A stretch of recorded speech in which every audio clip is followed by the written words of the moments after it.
Clifford the Big Red Dog does some really fun things in this fight, but accidentally undermines them. I love that they've got the 3 different sizes of knives, and he only barely touches the spatula that he ends up getting. And then they do this fantastic thing in the fight where instead of having him put it down or not use it, he commits to it. Kind of a standard thing in a kid's fight, right? He hits the bad guy with a spatula, and this is where they go from a little joke to establishing rules. The bad guy reacts like he got punched. Then he gets his own silly weapon and hits the good guy with it. The good guy also reacts like he got punched. Now they have committed to a rule set where in the world of this fight scene, both of these count as weapons that can be used to save your life. And they do the standard sword fight thing, and the bad guy does this nice little wrap around and pins the spatula down, and this is part of the rule set that they've established. The good guy doesn't simply let go of the spatula to grab something else, he holds onto it while grabbing something to throw at the bad guy. His goal is to free the spatula so that he can continue to use it. They've fully committed to it being a valuable item that these characters want to have. They don't want to let go of these. That's great. The joke is fantastic. It works. But once the good guy throws this stuff at the bad guy, and the bad guy lets go of his own weapon to protect himself, what does the good guy do? He picks up his spatula and just throws it away. He throws it at the bad guy, and it doesn't get any reaction at all. The bad guy treats it like it's just a piece of debris.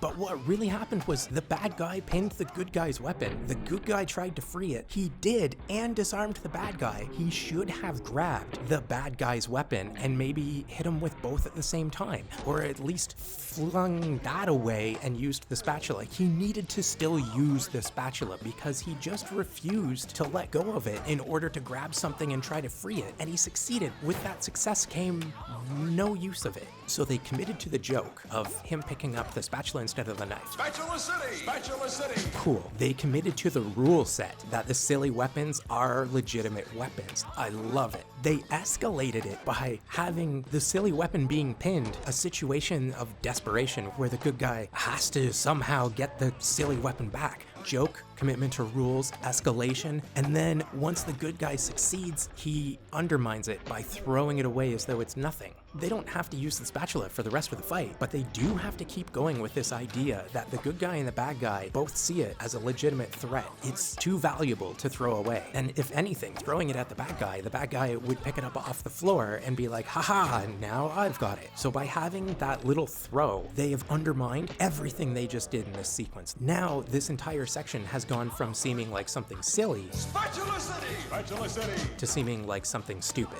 If they wanted to get rid of the spatula and spoon, they could have had the bad guy's little wraparound move actually disarm the good guy. Or they could have had it pinned and had the good guy have to let go of the spatula and do something else. They could have had the good guy win, get his spatula back and the bad guy's spoon like he does, and have the bad guy kick him in the stomach, and then the good guy drops both of them, and then fine, they're both gone and you can go on with the fight scene away from the gag. But you can't abandon the gag while you're still engaged with it. As long as the spatula is still on screen, it's still in the fight scene and the audience is engaging with it even if you abandon engaging with it. Then right away they do it again. They have the good guy grab this bowl of salt and he's throwing these pinches of salt at the bad guy. Every time it hits the bad guy in the face, he reacts like he's really getting hit with something. I love it. The bad guy's even backing up. So they have committed to this. This is another rule set that they have established. Salt hurts. A little pinch of salt thrown in the face is like getting punched. So when the good guy does this, if a little pinch of salt is like getting punched in the face, he just threw an anvil on the bad guy's head. This amount of salt within the rule set they just established, that as far as we know as the audience we're still in, should kill the bad guy when it lands on him. This is murder.